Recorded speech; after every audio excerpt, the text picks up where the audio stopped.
ఎవరన్నా బాకీ ఉన్నారనుకో ఓ పార అడుగుతారు, రెండో పార అడుగుతారు. వాయిదాల మీద వాయిదాలు పెట్టి తిప్పుడే తిప్పుతుంటే నాలుగుట్లకు పిలిపిస్తారు. అయినా అయినకుంటే పోలీస్ స్టేషన్లో ఫిర్యాదు అవుతారు. ఇక ఆడ పలానా తారీఖు నాడు పక్కా ఇస్తా అని మళ్ళీ కాగితం రాపించుకొని వెళ్ళిపోతారు. అంతేగాని ఇంటి మీదకి వచ్చి రచ్చ రచ్చ చేస్తా అంటే అస్సలకే మోసం అవుతుంది. గీ ముచ్చట సుతా జర్రంతా అటు ఇటుగా అట్లనే ఉన్నదుల్లా.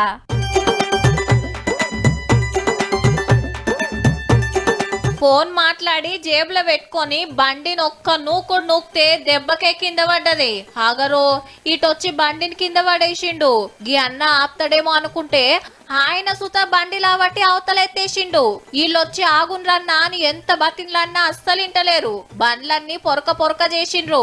మొత్తం సీల్ బండ్లే. ఖమ్మం జిల్లా పెనుబల్లిలా ఓ బైక్ షోరూమ్ కొచ్చి గీ తీర్ల రచ్చ చేసిండ్రు. ఇద్దరు తండ్రి కొడుకులట.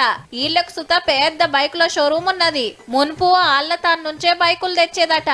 ఈ నడుమ పోతలేరు. మళ్ళా ఈ షోరూమ్ వాళ్ళు ఇన్నని పైసలు ఇచ్చేది ఉన్నదట.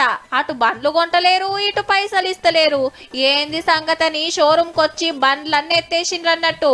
ఏదన్నుంటే కూర్చొని మాట్లాడుకోవాలి, లేదంటే స్టేషన్ కు పిలిపియాలి.